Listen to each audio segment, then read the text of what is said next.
Hello, everyone, and welcome back to another chapter of Experiencer Interviews. And today we've got another amazing story coming to us from the US.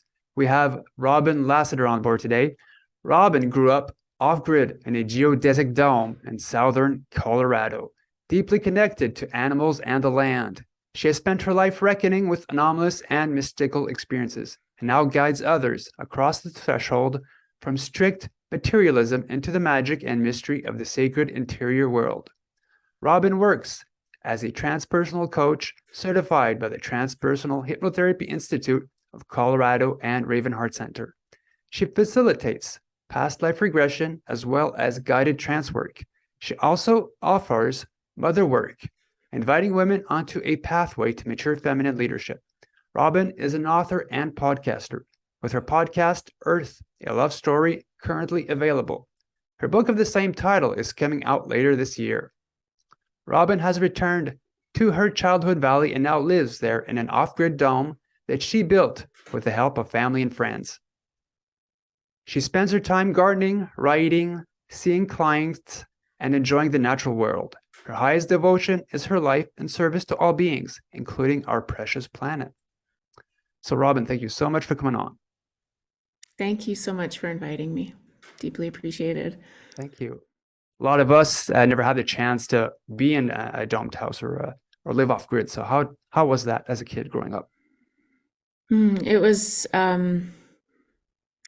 so I grew up in a little valley in southern Colorado. My parents were both hippies. My dad was more of a back to the lander hippie. My mom was kind of a peace and love hippie, and they wanted to live close to nature. They wanted to have a garden and chickens and live off grid close to the land. And so my dad looked for this valley, and he was from back east, and he came out west and looked for this valley, spent a lot of time searching for it. And when he found it, he moved out here and lived in a teepee for a year, and finally saved enough money to begin building the dome. And he had seen plans from Buckminster Fuller about the dome being sort of the most efficient use of material. And it was the first thing he ever built.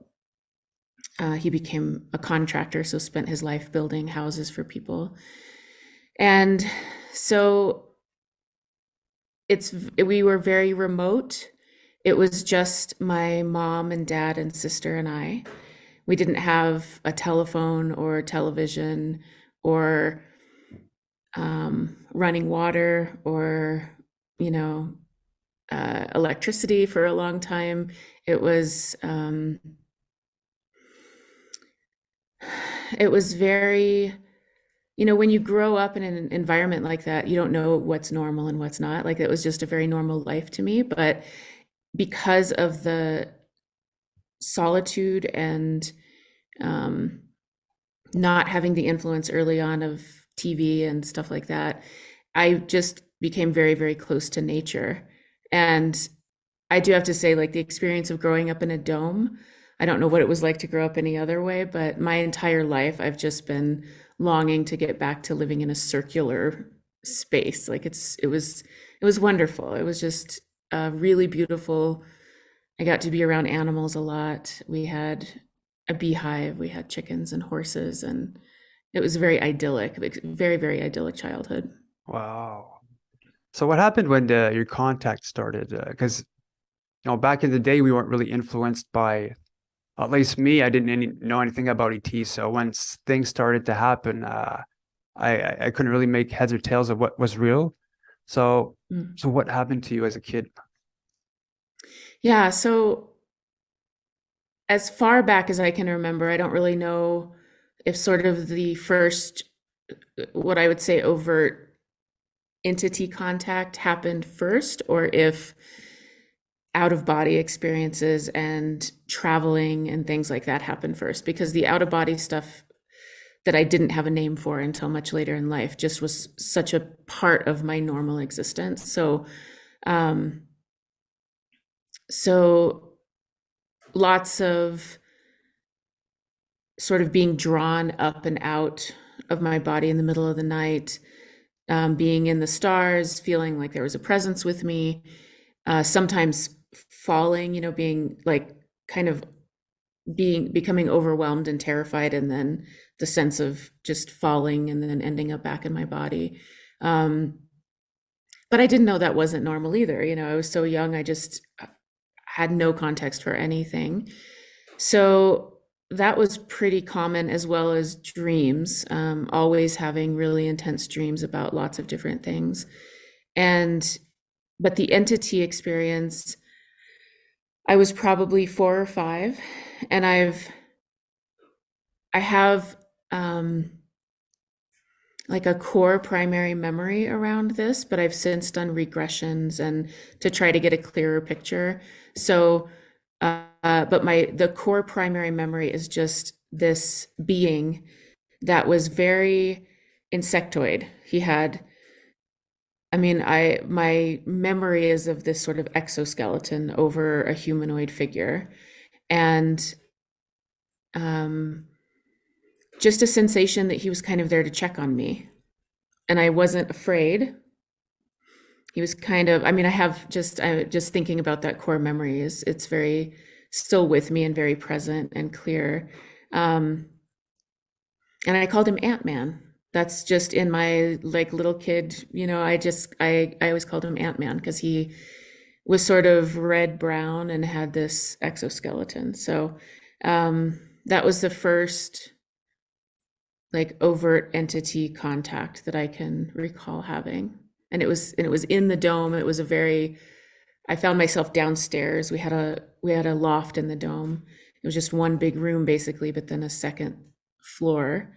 And we were all so close in this small space that it would be very strange for me to, like, at that young age, get up in the middle of the night, climb down the sort of ladder stairs to get down to the bottom part of the dome. But that's where I was. I sort of found myself down there, and then this being was there. So you went to sleep, but you suddenly you woke up and you were in another part of the house and this being was there.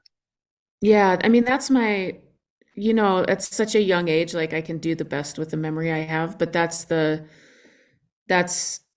I didn't feel like I was out of body. It felt like it happened in kind of normal waking consciousness. Yeah. But yes, I was just suddenly somewhere in a different part of the house. How tall was it really? Uh, I feel like I've never been asked that question. I haven't thought about it, but I feel like he was taller than a average man. So, but not like, I think, Well, not like seven um, feet tall. I mean, like something yeah, shorter. maybe something between probably 6 and 7 feet tall. Like, I'm trying to think back because I was so short, Yeah. like Yeah. looking up at him, but yeah, somewhere in there probably. Was it wearing anything? No. Okay. Mm-mm. Did you have any did you see its hands? I've thought about that. I actually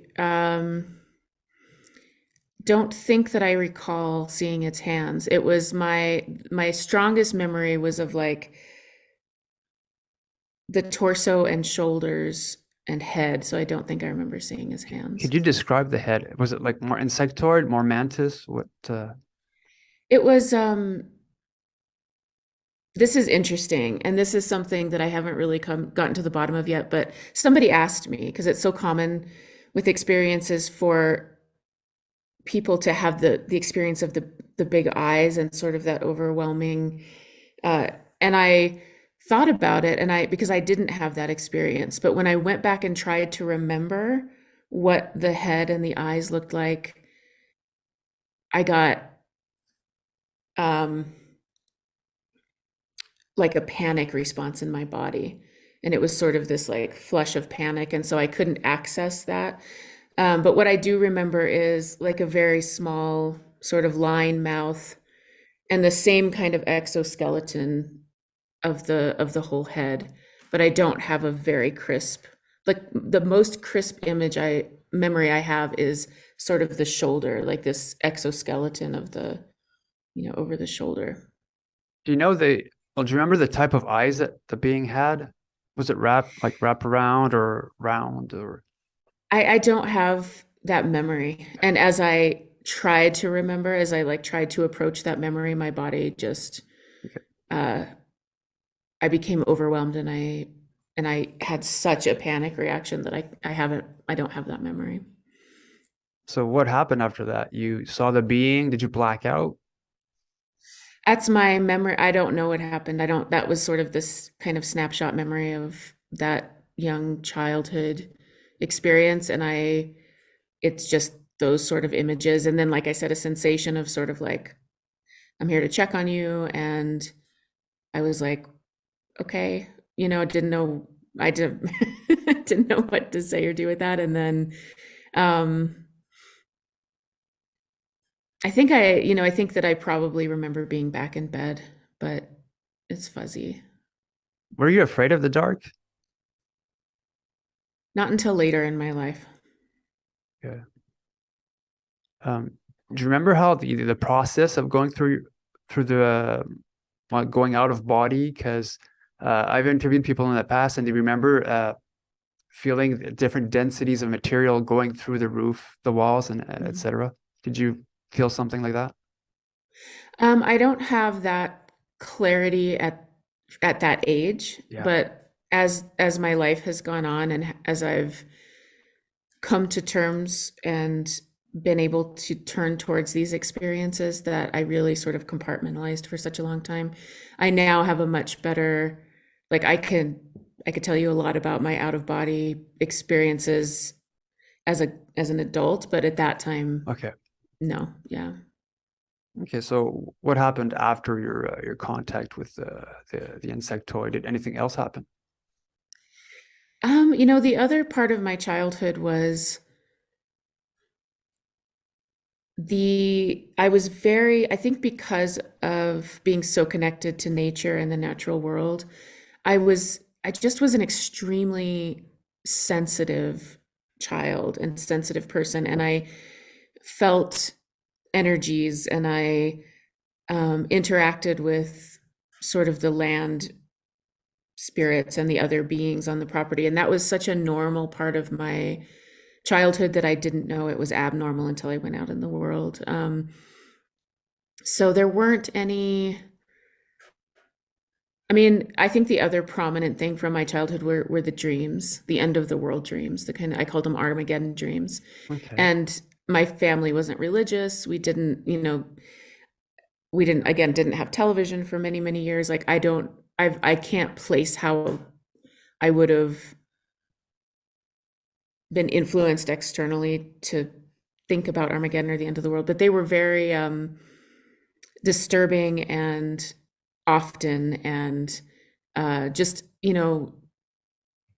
seeing the world destroyed, seeing like mushroom clouds of bombs, and seeing all of this, and then seeing sort of verdant green regeneration happening, and like seeing these big cycles of, and always left with this sense that there was something that I had to do, like it was like, you better do something about this, and but as a young, as a kid, it was mostly just traumatic Yeah. to have dreams like that and not have any context for them and not have anywhere to put them, but they were um common, yeah.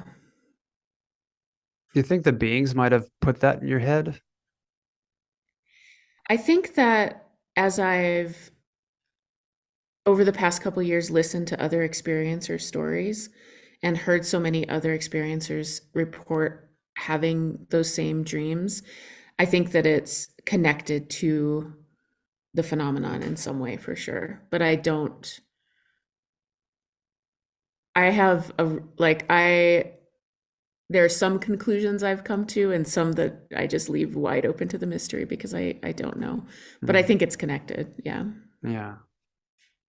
Maybe they wanted to test your degree of caring for the planet, Mm. perhaps.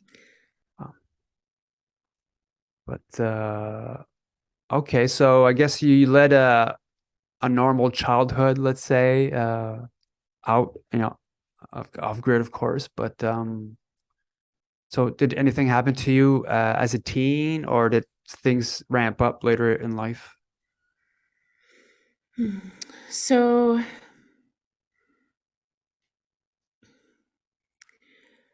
I think that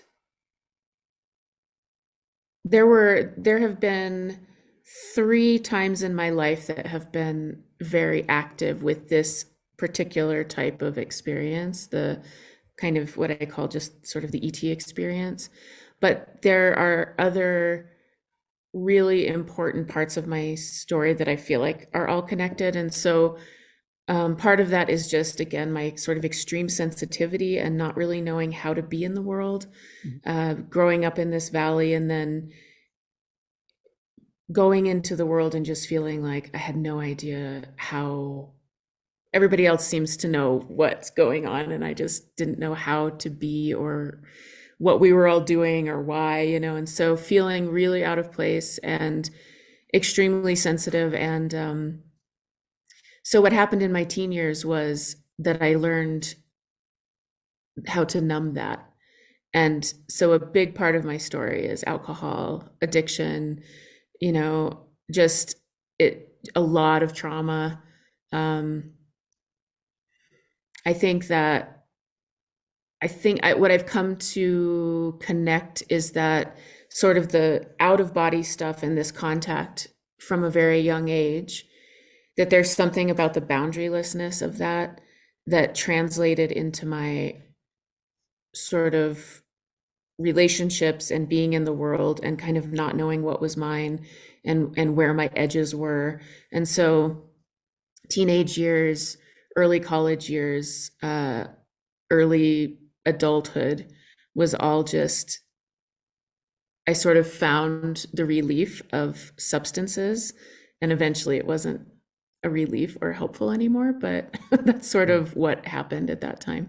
Just needed to like numb the intense sensitivity. Oh, um, did you see anything of particular interest when you were out of body, or you were just floating in the air and you? Um, Gosh, I had a lot of out of body experiences. So at that time in my life,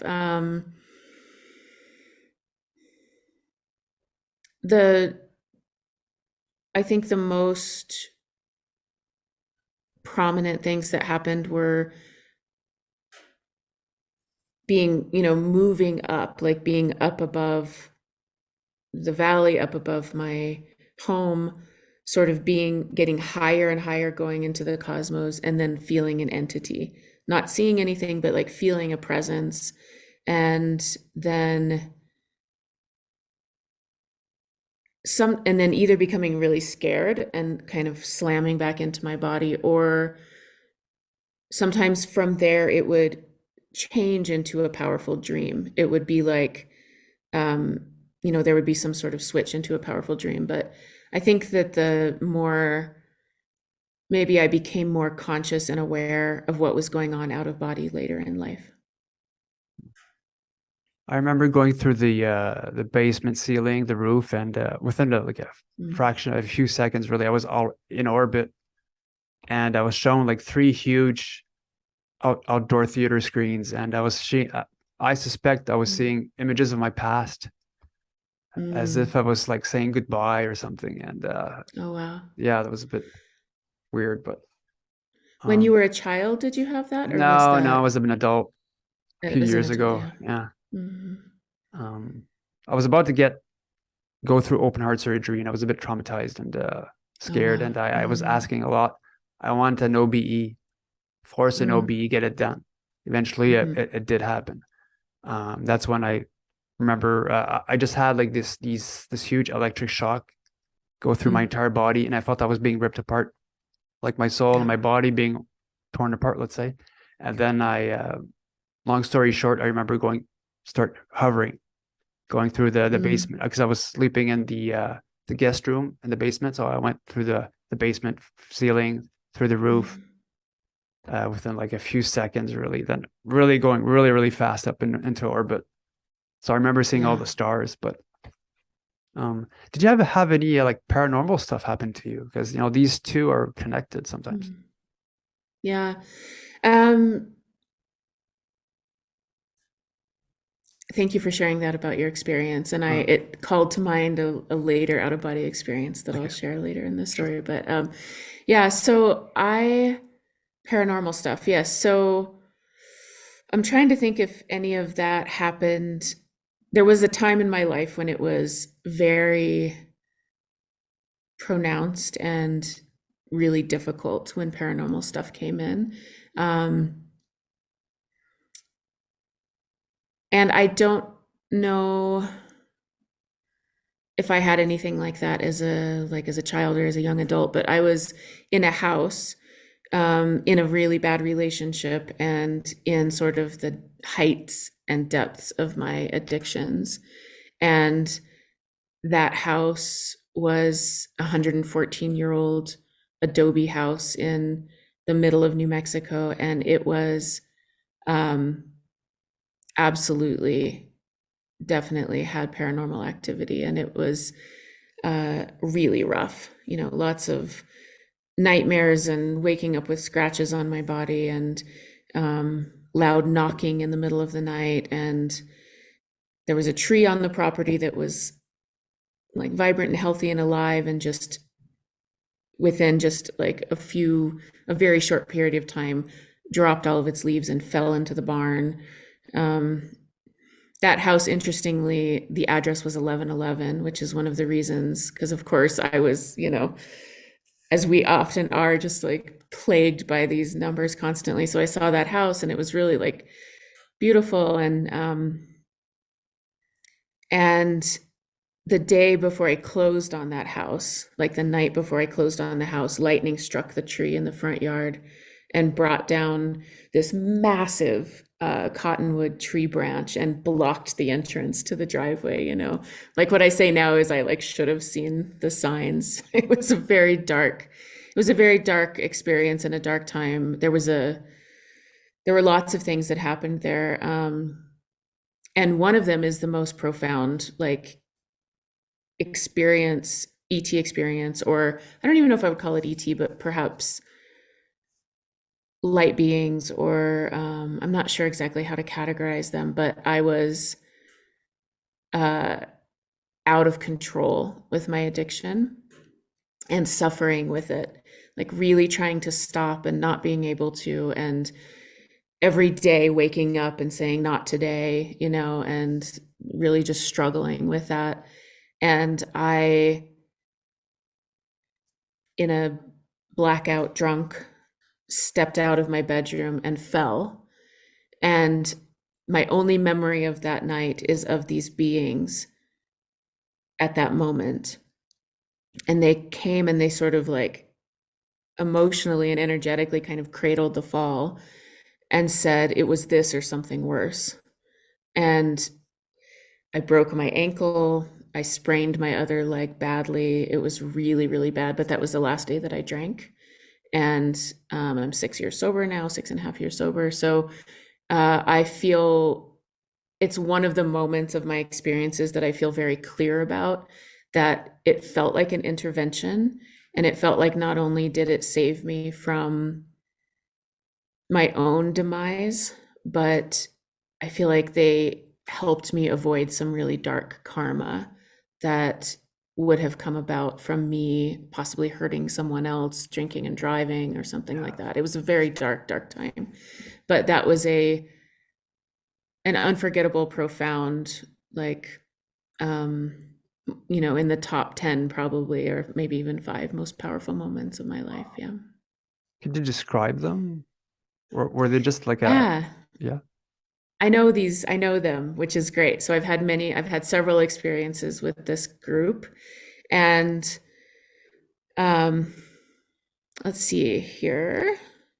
Yeah, so I knew them from before actually, and it was my very first out of body, like very first conscious adult, overwhelming, fully present out of body experience. And it was what you were describing, sort of I was paralyzed and the buzzing, that buzzing, that electric, overwhelming buzzing resonance. And I was fighting against it really, really hard. So I kept like fighting, and I would sort of come up and be conscious, then I would get paralyzed again, and just going through that. And I finally decided, I finally thought, well, what would happen if I just stopped struggling? Like, what would happen if I just let whatever's going to happen happen? And it was very terrifying, because for many months before that, I had had other paranormal things, like waking up in the middle of the night and my bed was shaking and the paintings were smacking the wall, and like there's not earthquakes in, and I was very haunted. That's when I became afraid of the dark, because I was having these experiences at night.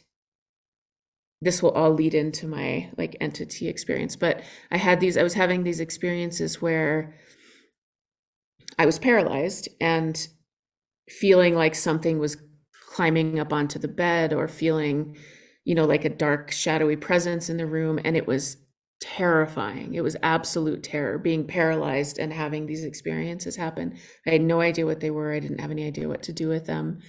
And sometimes I would have the paralysis and then sort of find myself standing next to my bed, and I would look down at my bed and my body would be there. And then there would be an entity, and they would draw me out of the house, and we would go traveling. And so this stuff had been happening for a while, and it was really, really scary. But I always fought it. I always really fought it, because it felt like if I didn't fight it, something horrible, like I was going to die, or something worse was, it was just, it was very terrifying for me. So,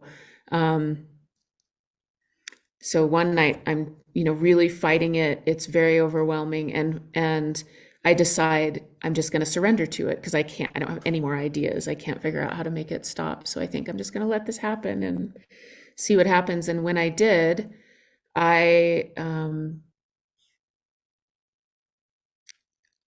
this is kind of a long story. Go ahead. Okay. So when I surrendered to it, I was overcome by the buzzing, electric, intense uh, light and sound and everything happening. And I was sort of inside of that buzzing resonance. And what I realized was that it was every sound on earth simultaneously. I was like, oh, this is all sounds at once. It's every sound on earth happening at the same time. And I focused in on a particular sound, and it was the sound of leaves rustling. And when I did that, I was instantly inside of a panther that was rustling the leaves. And it was an amazing, incredible experience. I was very embodied inside of this, and I was in this dark night sort of jungle, and it was a very profound experience. And then at some point I realized, oh, I can focus on any sound and go anywhere that I want. And before I could do that, I started having, I think, maybe similar to what your experience, this feeling of being, of disintegrating, of like coming apart. And it felt like, the metaphor I use is like champagne bubbles. Like it felt like I was made up of all these tiny bubbles, and they were just getting farther and farther and farther away from each other. And it felt like I was coming apart, and it was scary. And then I found myself in this dark, velvety, black void space. It was just, there were no stars. I was very present and clear. But I didn't have a body except for these amorphous little bubbles of me that were kind of spreading out further and further. And then an entity appeared next to me that was, I can't describe physically or visually. It was just this sensation of this feminine presence next to me. And then appeared in front of us this sort of geometric gateway. So it was like a triangle that sort of necked down to a point. And there was like this pulling sensation from the point of the triangle. And so and this entity was like guiding me towards it, and I was getting sucked through this gateway. And as I approached it, I realized with absolute certainty, like on the other side of that is where we go when we die. And I just knew that. I was like, if I go through that, that's where we go when we die.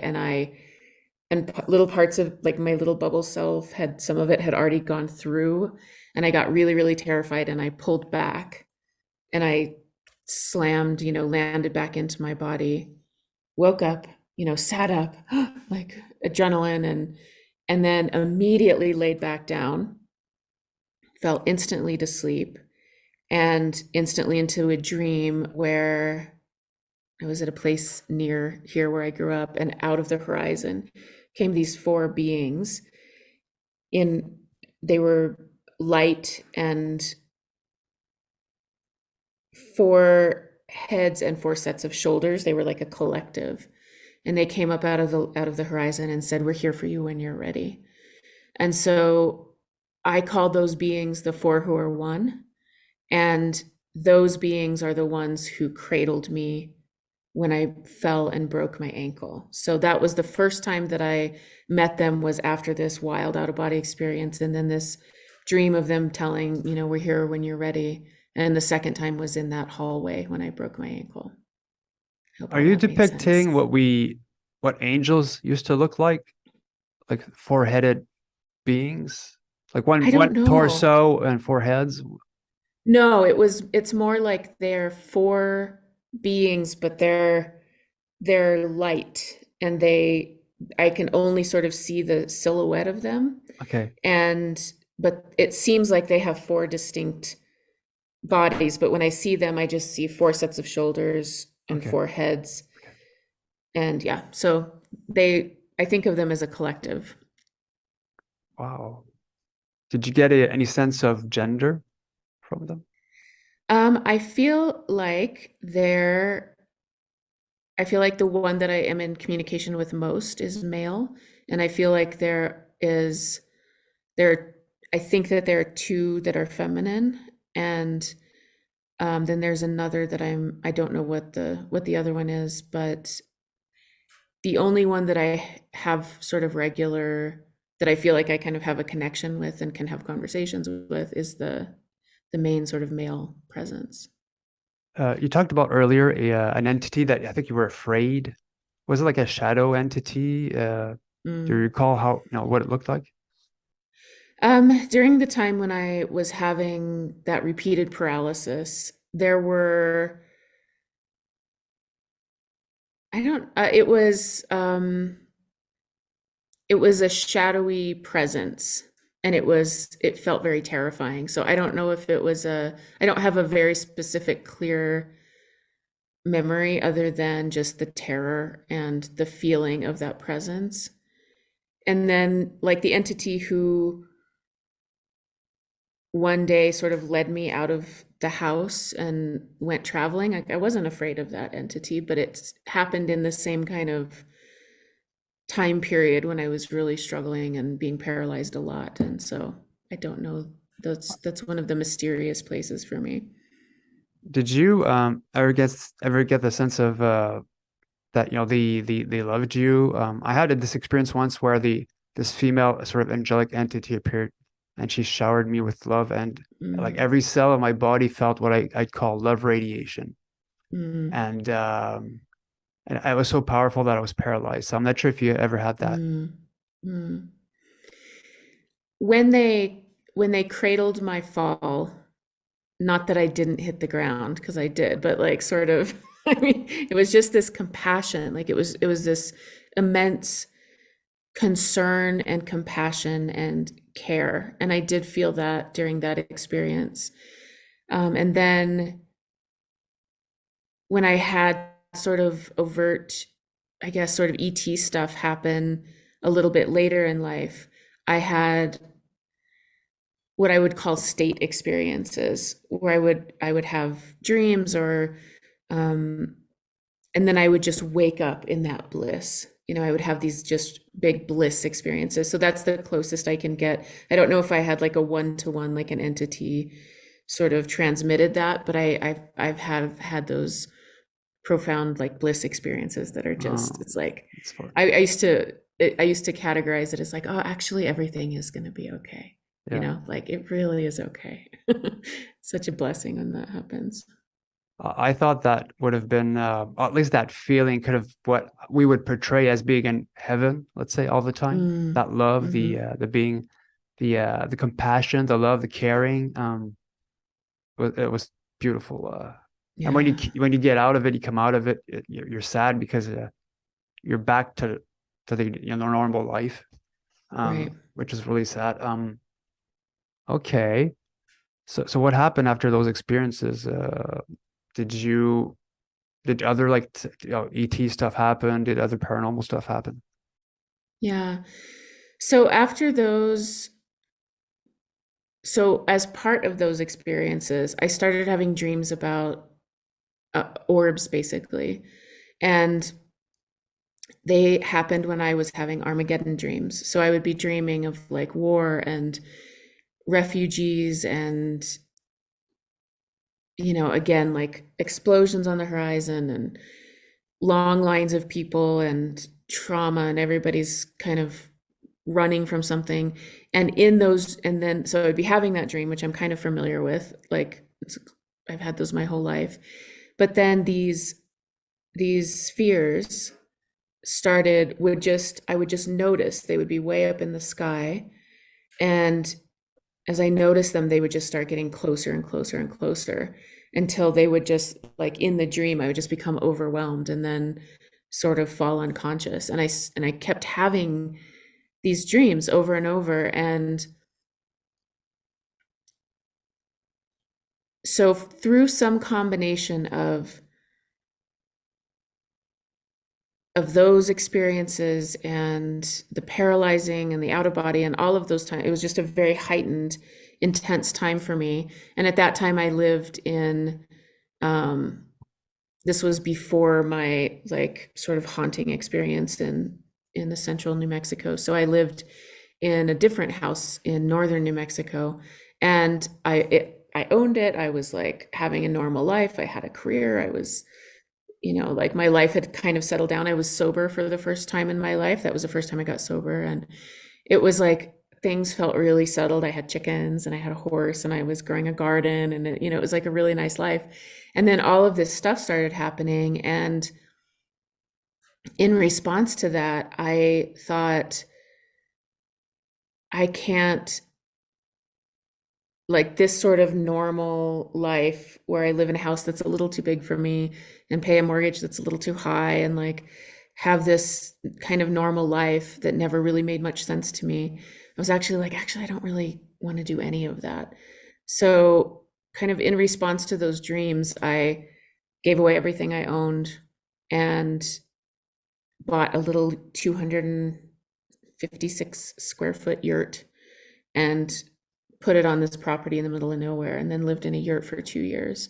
And when I did that is when the next like big chunk of ET stuff started happening and UFO stuff. So it was when I lived in the yurt. And so in response to all of that like weird, intense pressure, I gave away everything I owned and moved off grid again. Hmm. So yeah.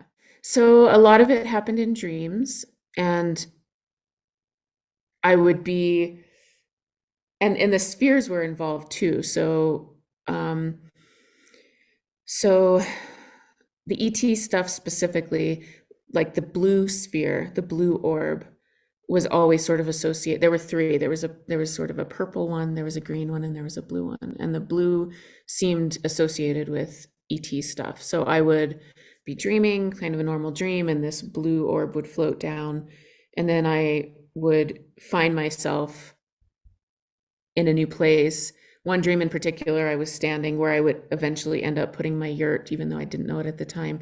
And I was looking up at the night sky, all the stars, and then all of a sudden they started to move, you know, and they were all UFOs and just these swarms of, and that was one of the bliss experiences, you know, just like this ecstasy of contact of like, oh my God, I can't believe this, like there they are. And I, you know, and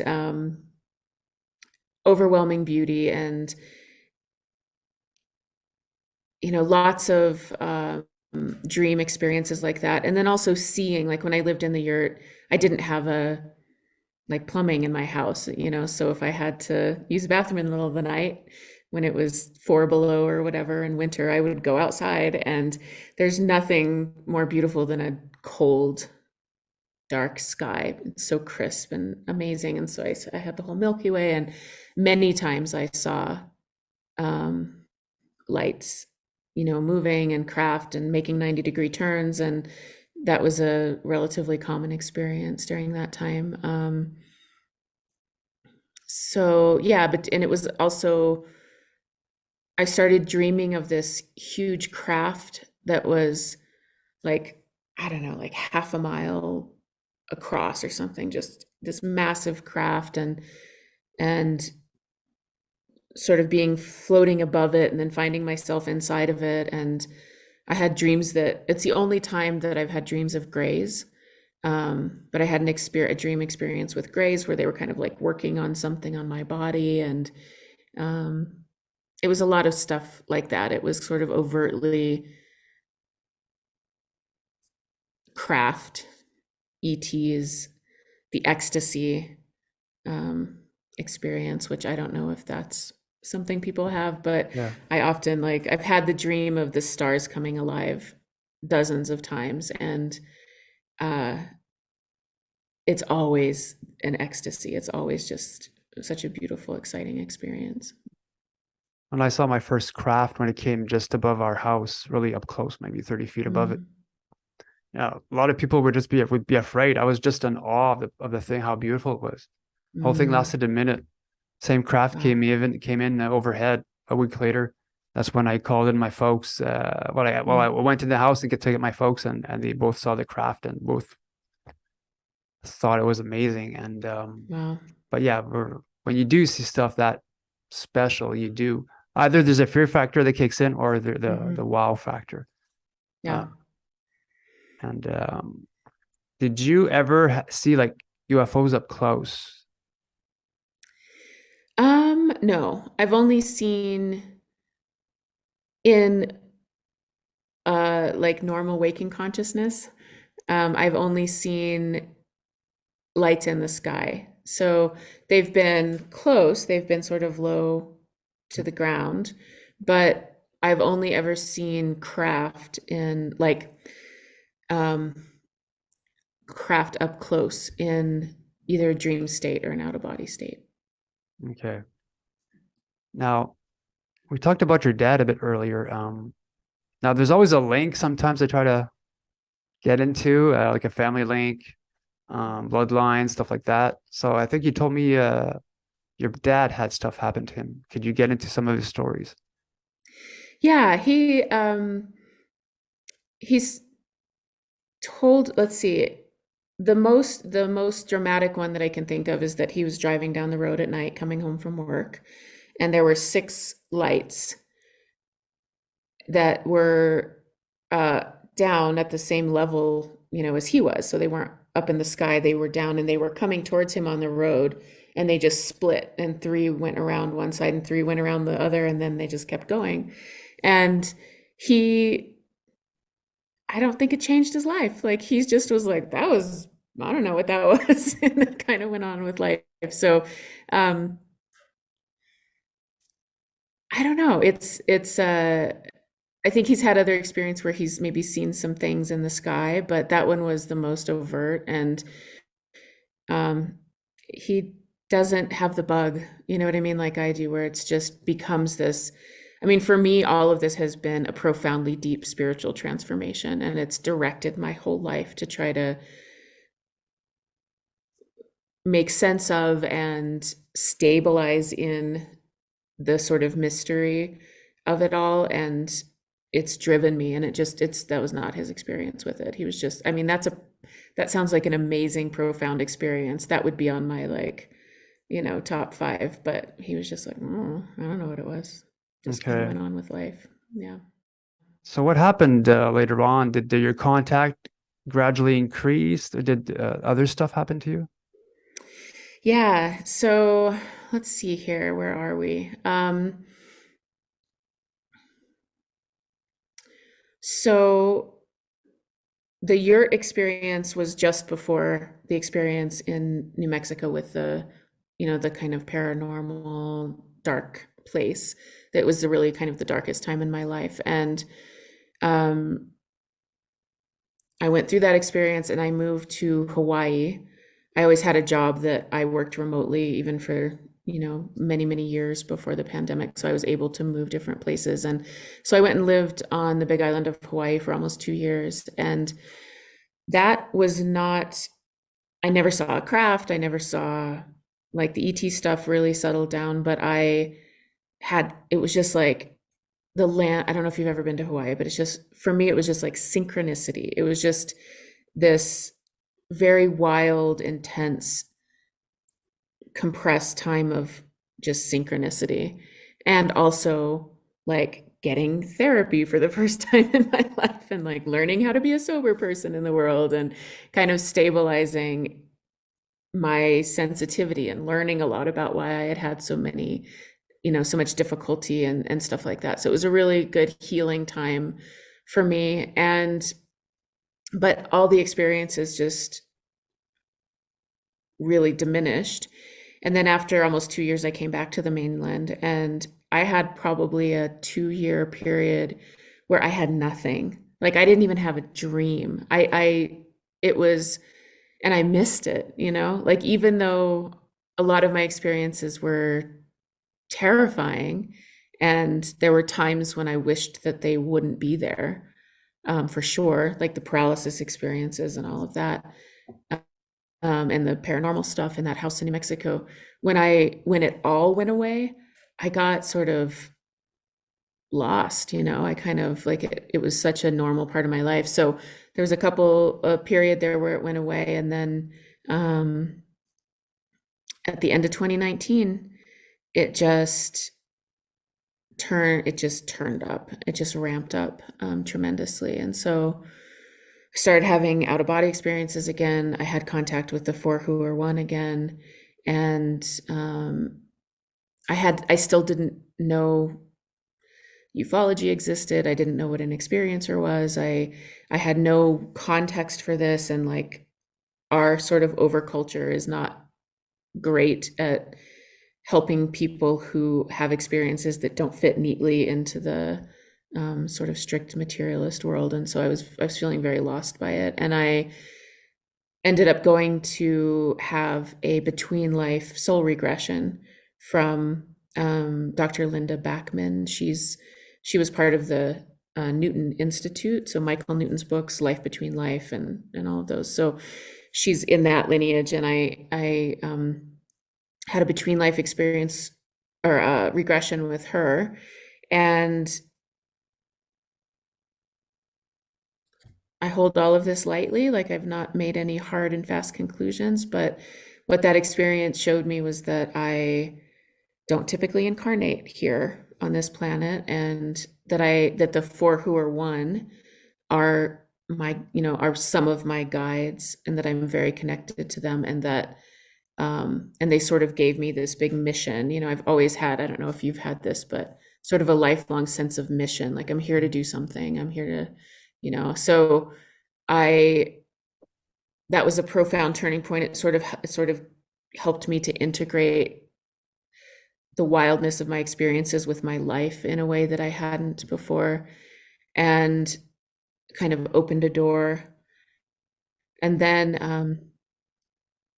2020 happened, the pandemic, like who knows, it was a very weird time, but that's when my ex-partner and I started building this dome together. So it was important for my later life that we had that time to start this in motion.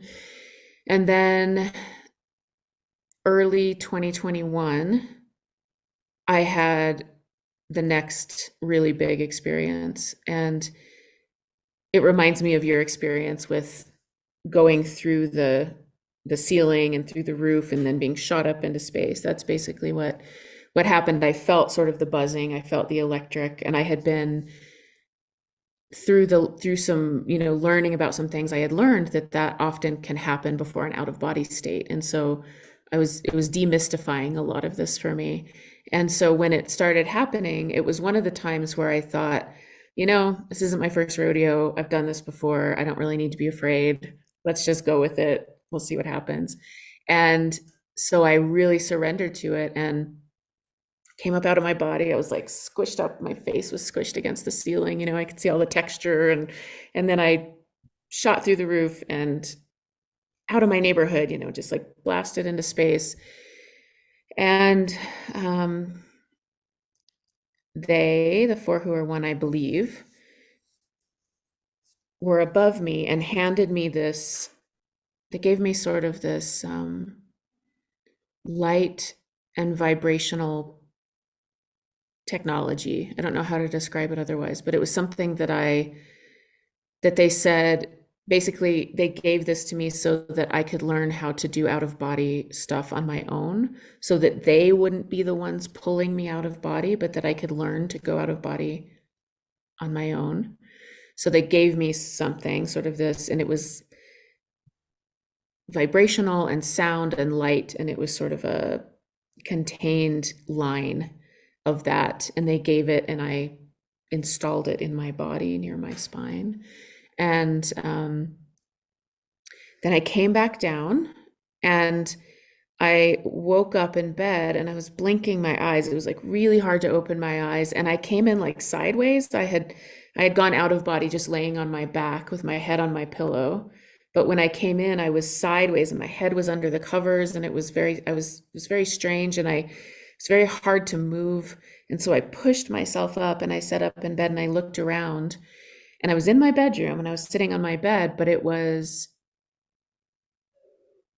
gray, pixelated.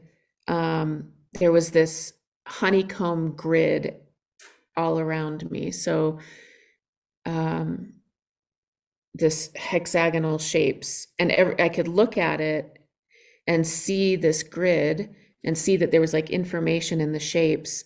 And then when I looked away, that disappeared and the grid appeared where I looked, so it was, and I was very confused. And then in front of me, through the wall that was across from my bed, the wall sort of dissolved, and the 4 beings walked through the wall.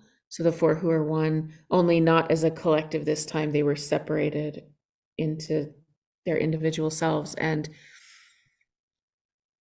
they were just giving me information. It was just these downloads one after the other. And they said,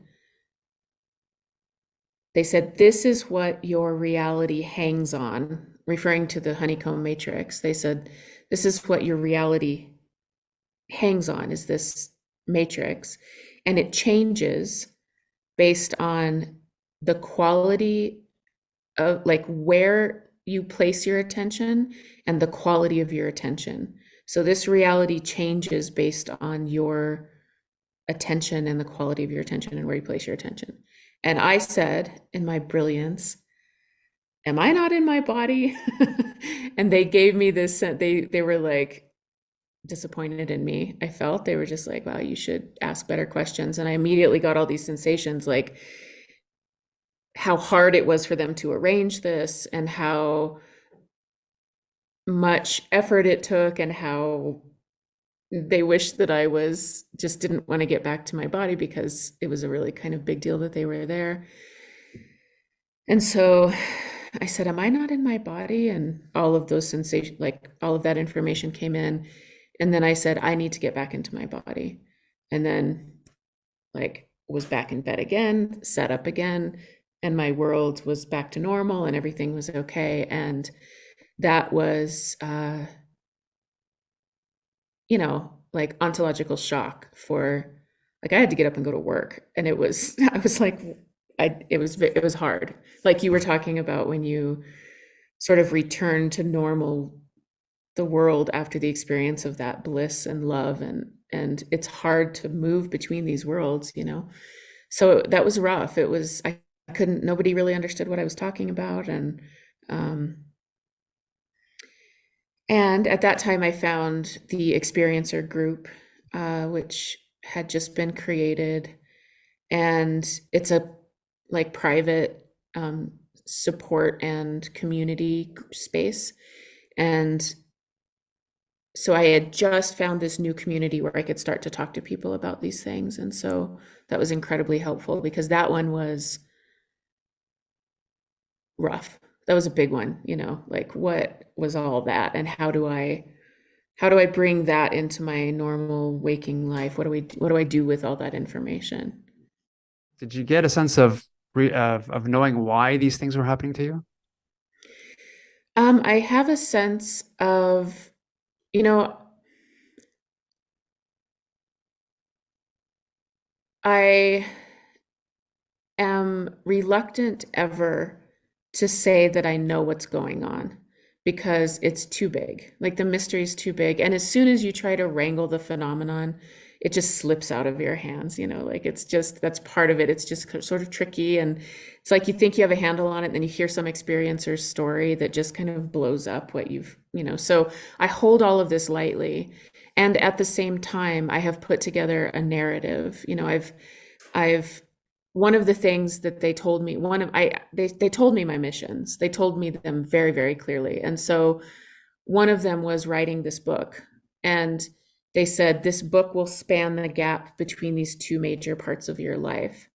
And so and I was like, ETs want me to write a book? That sounds made up. Like what? I was like, that seems weird, but I've since discovered that it's not an uncommon thing for there to be some sort of like creative thing that comes out of our experiences. But at first I was just like, I don't know, guys. But I did, and writing the book has really helped me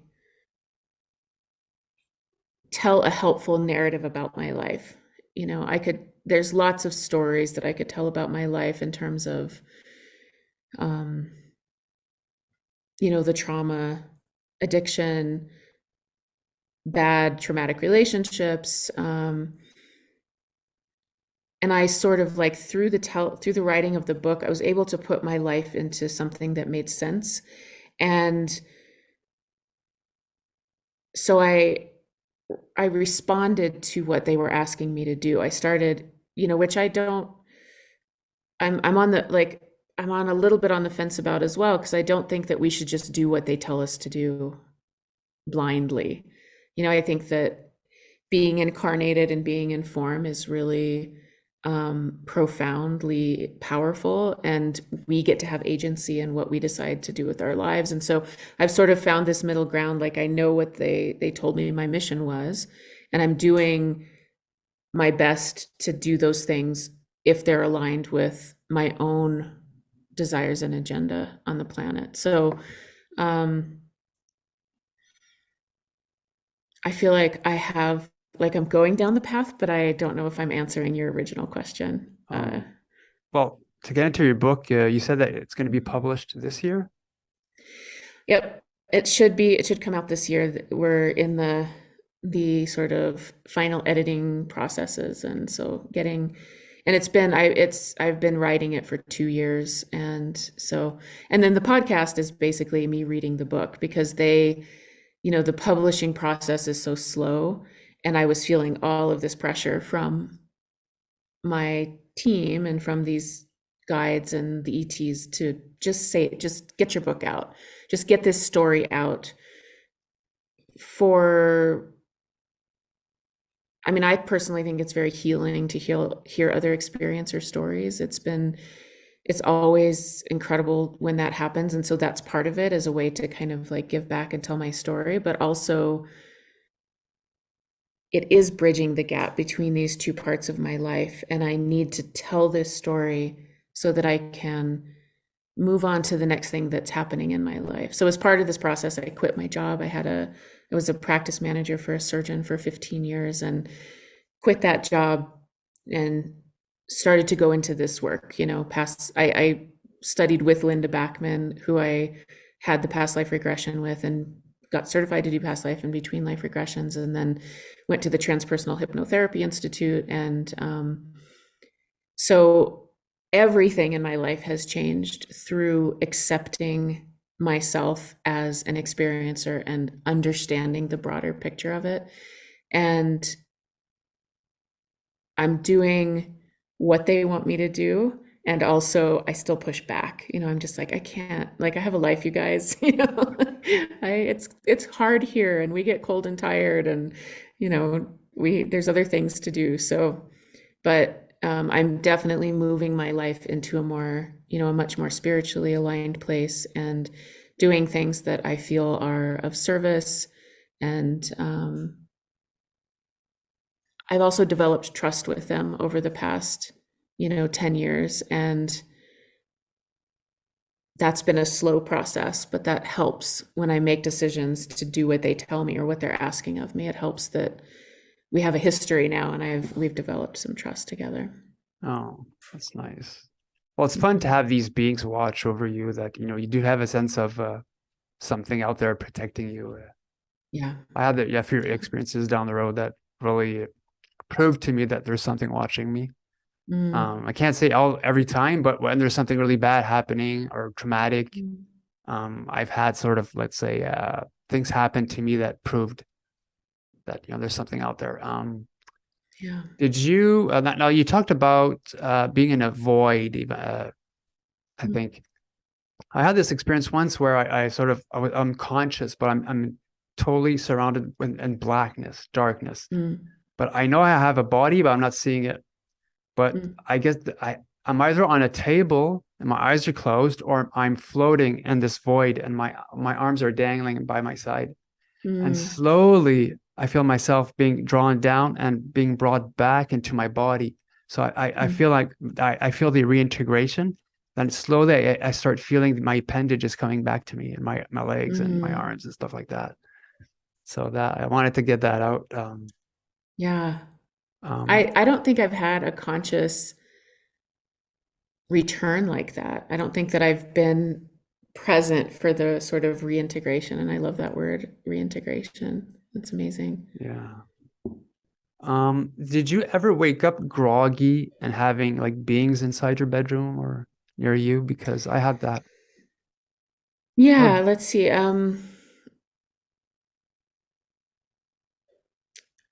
Well, I think like the out of body stuff with entities, beings in the bedroom, and then that big experience where they kind of walked through the wall.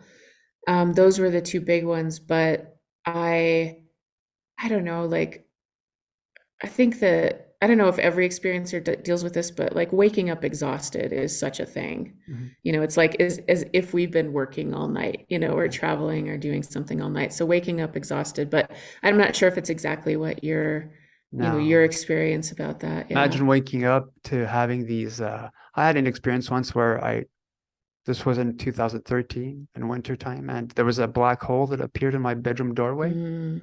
and other stuff happened. But eventually, during that same night, I woke up and I was super drugged up, like coming out from Mm. anesthesia, let's say.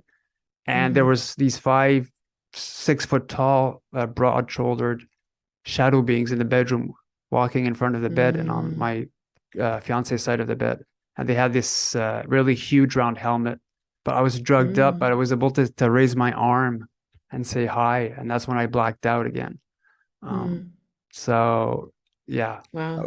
was something. Yeah. Um, Did you have fear with that, or was it no, just no? You're no, no. you were drugged Yeah. up. You just woke. Mm. Mm. Well, it's as if you're getting out of anesthesia, or perhaps Mm. you're like in the operation itself, and you wake up and they put you Right. back to sleep. That's how it felt a Mm. bit, but I felt drugged up, but enough. I was there enough to be able to, raise an arm and say hi. Mm. I didn't feel any fear from them, Mhm. like malevolence, let's say. But Yeah, yeah. Wow. like, do you have other stories that you might want to get into, or perhaps a closing statement? Hmm. Let's see. I so my experience is the quality and my experience of and perception of these experiences has changed over time. And I do have a lot less fear now. Um, and for me, part of that was getting really clear about protection and um, sovereignty. so it didn't just feel like these things were happening to me non-consensually. And so the way that I think of it is that I wouldn't just leave my door open for anyone to walk in. And it's the same in these other realms. Like I've gotten very clear about, like, if you're going to interact with me, let's have trust. Let's make sure that there's somewhat of an even footing, even though they can visit me like in any time, space, state. Like I don't, but developing that relationship, getting stronger in myself and my own boundaries and autonomy has helped me immensely. And now the experiences that I have are very different. I hardly ever have fear anymore, which is wonderful. And through my entire journey, it's brought me to the earth, to our planet. I've fallen so deeply in love with earth and humanity, and I know that it's like messy and wild down here. I feel like this planet is sort of the Wild West. It's not a necessarily easy place to be, but our planet is so precious and so unique, I believe, and bursting with life and all of these different textures and colors, and we have all these senses to interact with things here. And so through these experiences, I have become incredibly devoted to our earth, and I don't even know. I think that there's not even like a follow-up sentence to that. I just like, my closing thoughts are just how much I love it here and how deeply devoted I am to her, to our earth, and to humanity as well, like as a species, even though we're very messy and we are not doing great things. Sometimes there's also a really beautiful core of like creativity and love and striving and earnestness that humanity holds as a species that I really value. So just a little love letter at the end to all of that. Well, thank you so much for coming on. It's truly a blessing to have you on today, and I really hope that those that had the pleasure of watching today's interview resonated with some of it. So thank you so much for coming on. Thank you so much. My pleasure. Thank you. And to those watching today's interview, hope you enjoyed it. I'm your host, Mr. Great. More interviews coming up, and I'll see you guys next time. So take care, everyone. Hello, everyone. This is Mr. Great, and thanks for watching today's episode. If you are an abductee, contactee, or experiencer, and you believe that your story could help others, please feel free to contact me through my YouTube channel email. When it comes to experiencers, the ET phenomena, and the future, remember, truth will out.